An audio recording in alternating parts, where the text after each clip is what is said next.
ኮንሶ ነጋይዳነ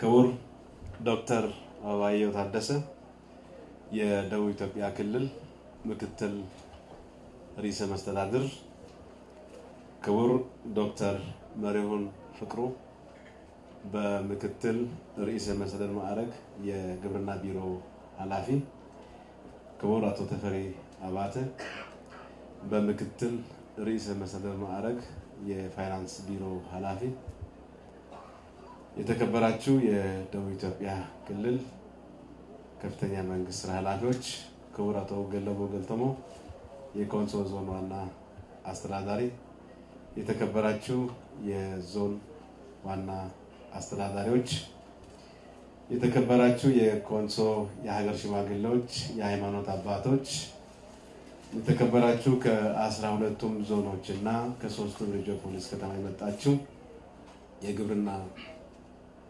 እንደውም የሌሎች መንግስት ስራ ኃላፊዎች፣ ክቡራትና ክቡራን፣ በየዓመቱ በተለይ ምርትና ምርታማነትን ለማሳደግ በነፃ ጉልበት አካባቢያችን ቀይረን ለልጆቻችን የተሻለን ስነ ምህዳር ለማውረስ ለአንድ ወር መላው አርሶ አደር አርብቶ አደር ተመው ያለማንም ቀስቃሽ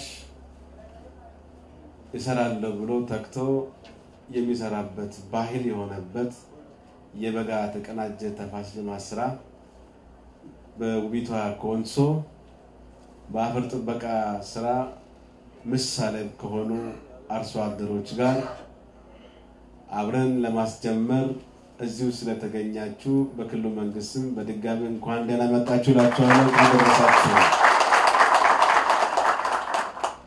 ኮንሶ ነጋይዳነ የተቀናጀ ተፈጥሮ ሀብት ልማት ስራ ኮንሶን 2018 ስንመርጥ በምክንያት ነው። የኮንሶ አርሶ አደር የታታሪነት ተምሳሌት የማይመች መሬትን ወደሚመች መሬት ቀይሮ ከራሱ አልፎ ለኢትዮጵያ ከኢትዮጵያም አልፎ ለዓለም የአፈር ጥበቃ ስራን ያስተማረ ማህበረሰብ ጋር ይህንን የበጋ ተፋሰስ ልማት ስራ ለመጀመር መርጠን ስንመጣ የኮንሶዎችን ታታሪነት በውን ለማየትና ትምህርት ለመውሰድም ጭምር ስለሆነ ባህላችሁን ጠብቃችሁ እንድንመጣና ከናንተ ጋር እንድናስጀምር ስለጋበዛችሁን የኮንሶ ማህበረሰብን ከልብ አመሰግናቸዋለሁ። ተራራዎቻችን ከስጋት ምንጭነት ወደ ሀብት ምንጭነት መቀየር ግዴታችን ነው። እኛ ብዙ ሀብት አለ። ነገር ግን ሀብት ላይ ሆነን የድህነት ተምሳሌት የተመጽዋችነት ተምሳሌት የሆነበት ምክንያት ሀብታችንን ገለጥ አድርገን ማየትና መጠበቅ ባለመቻላችን ስለሆነ ዛሬ ላይ ሀብታችን ገለጥ አድርገን እንድናይ ከተረጅነት ወጥተን ወደ ረጅነት እንድንቀየር ለሁሉም ሀብቶች ምንጭና በኩር የሆነው መሬትን በአግባቡ መጠበቅ ወሳኝ መሆኑን ጠቅላይ ሚኒስትራችን ኢትዮጵያን እናልብሳት ብለው የጀመሩት የአረንጓዴ አሻራ የመጀመሪያው መሬትን በጠበቅናትና በተንከባከብናት ልክ መልሳኝ ለኛም የምትሰጥና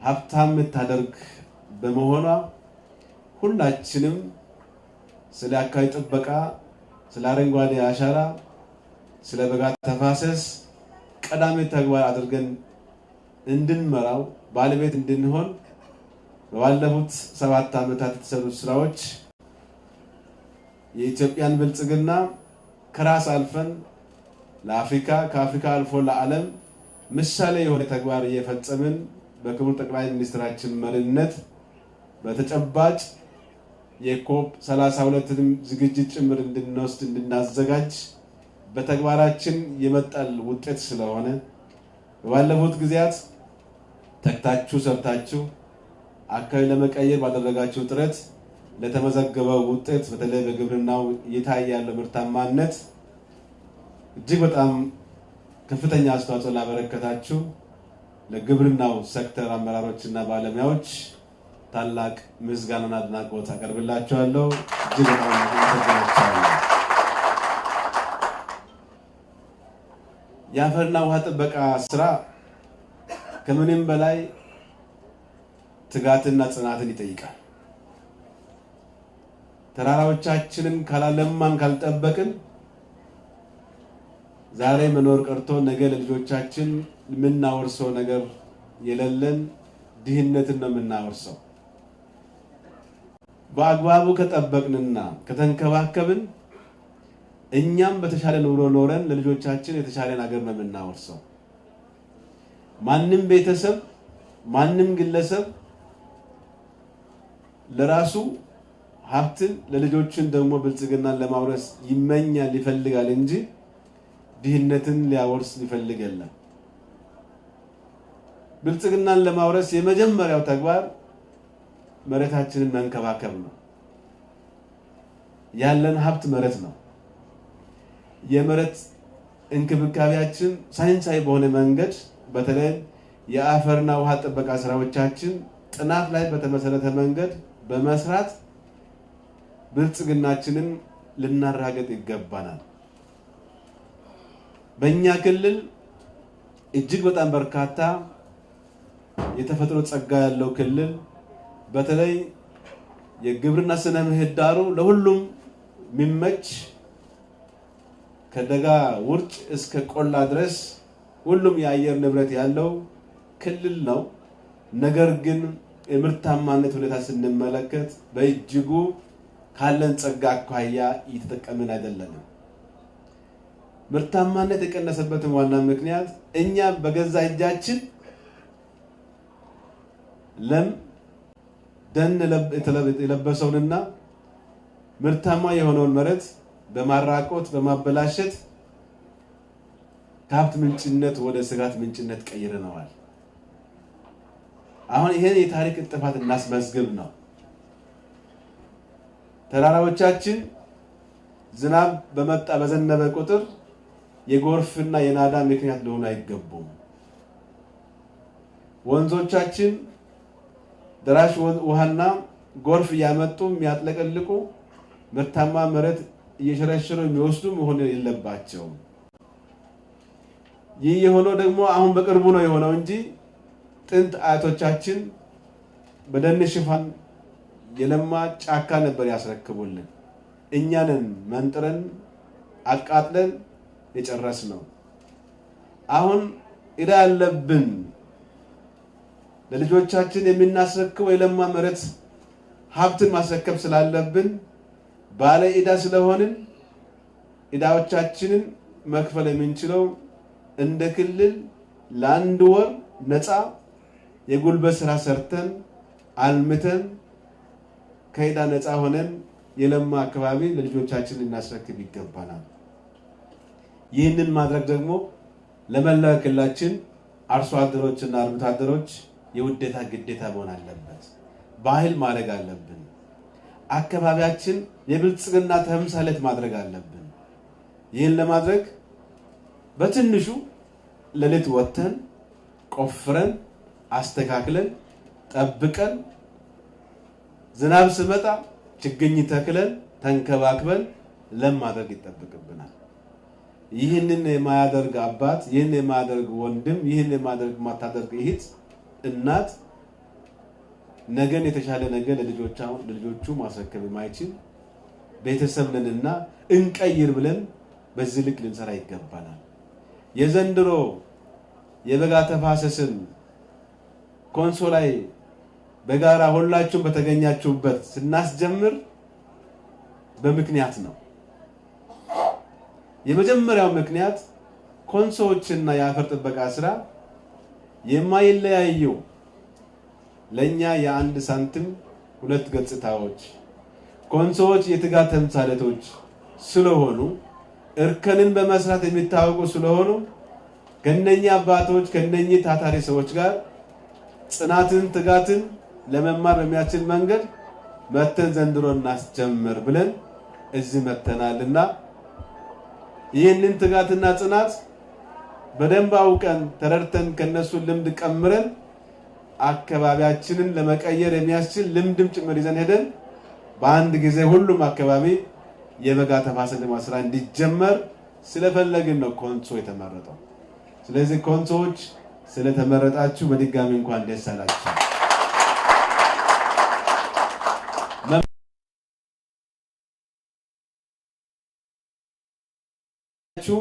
አደራ ምላችሁ ሁሌ መመረጥና ያለውን ይዞ ማስቀጠል ትልቅ ኃላፊነት አለባችሁ።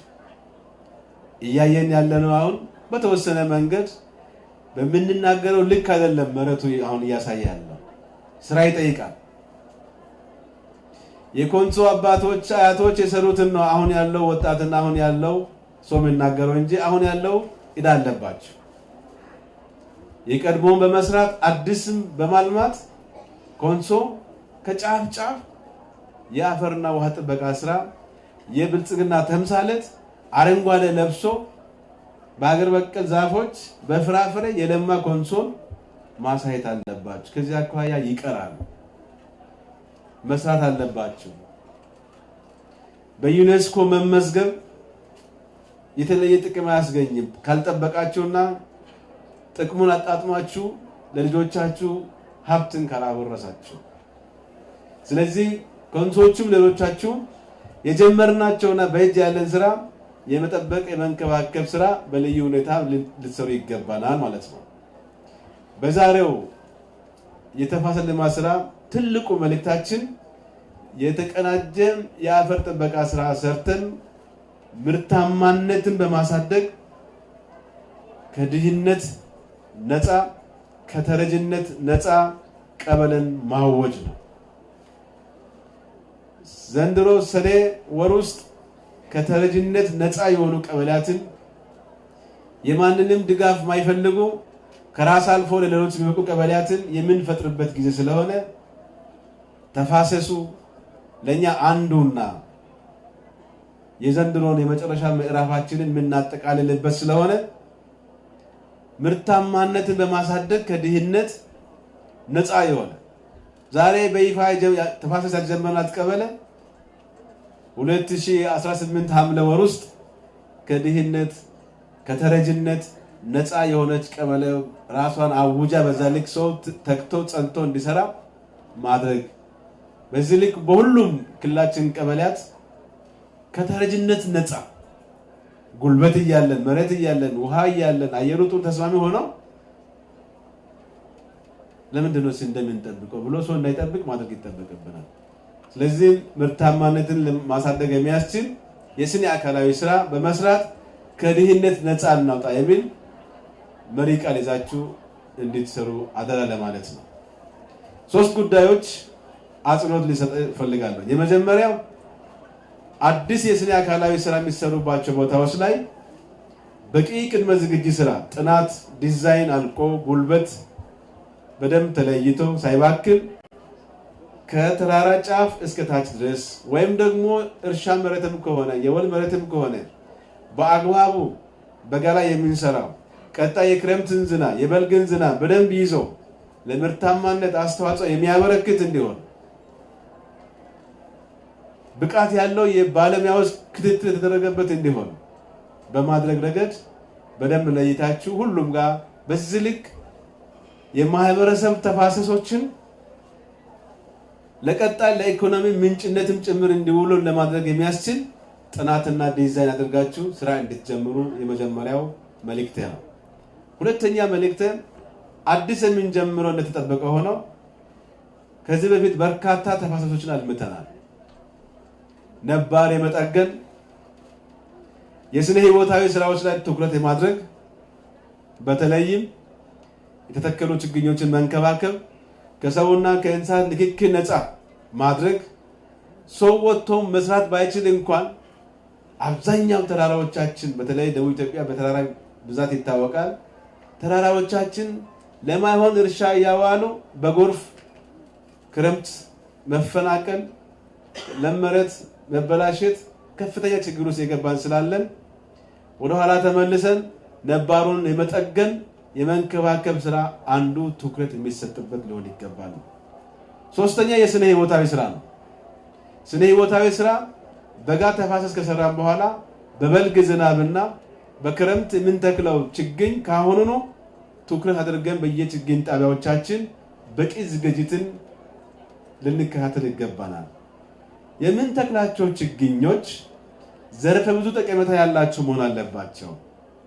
ፍራፍሬ በጣም ያስፈልጋል።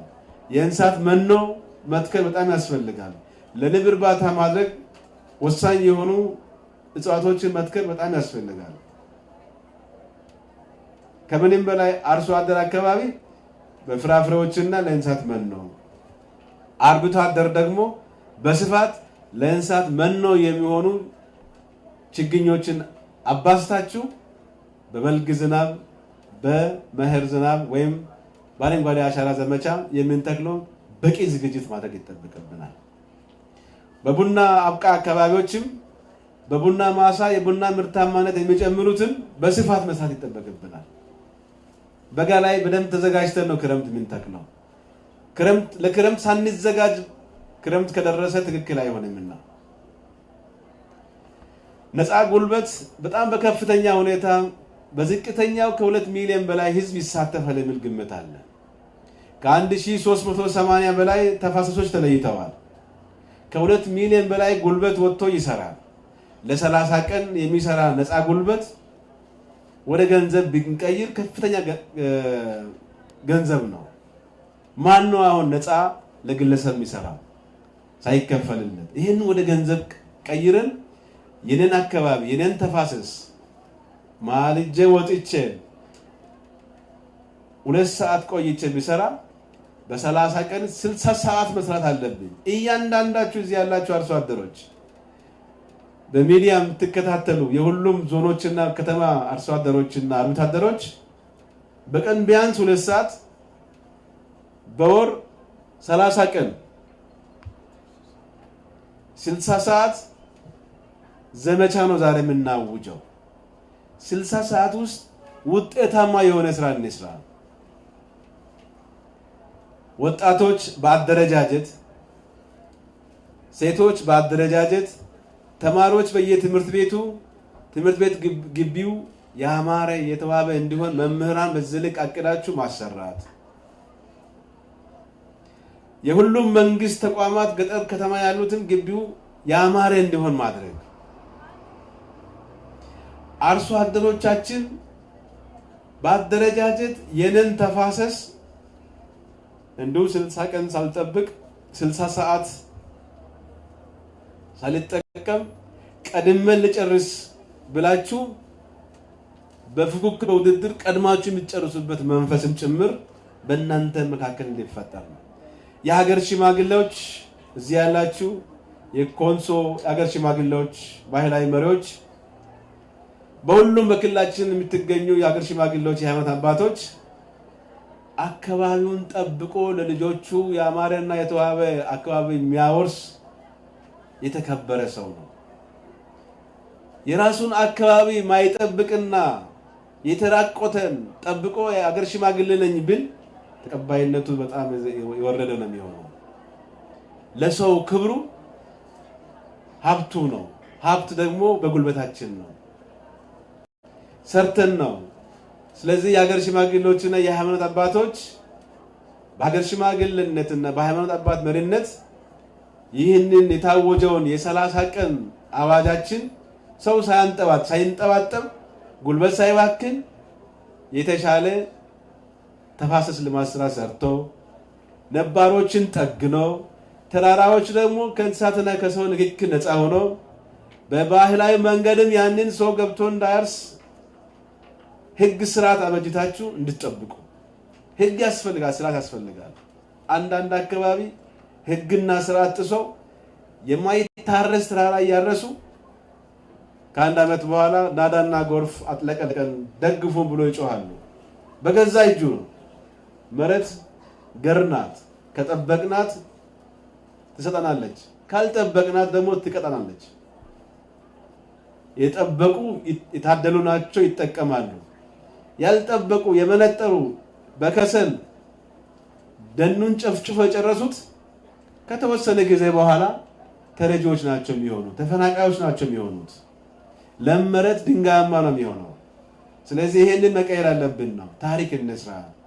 ይሄን ታሪክ ሰርተን ኢትዮጵያን እናልብሳት ብሎ ክቡር ጠቅላይ ሚኒስትራችን የጀመሩትን የአረንጓዴ አሻራ በእኛ ክልላችንም አረንጓዴ አድርገን የብልጽግና ተምሳሌት አድርገን ተራራዎች ለወጣቶች ስራ ዕድል ፈጠራ፣ የኢኮኖሚ ምንጭ፣ የንብ ማነብ፣ የቀፎች ስብስብ፣ የፍየል ሙኩት የምናይበት፣ ከብቶች ድለባ የሚካሄዱበት እንጂ ጎርፍና ናዳ ችግር የሚሆንበት መሆን የለባቸውም ብላችሁ ተክታችሁ ሰርተን ጠላታችን ድህነትን ታሪክ አድርገን የምንሄድበት ዘመቻ እንዲሆን አደራ እያልኩኝ ከዛሬ ጀምሮ ለቀጣይ 30 ቀናት በክልላችን የሚጀምረው የበጋ ተፋሰስ ልማት ስራ በይፋ የተጀመረ መሆኑን አበስራለሁ። አመሰግናለሁ።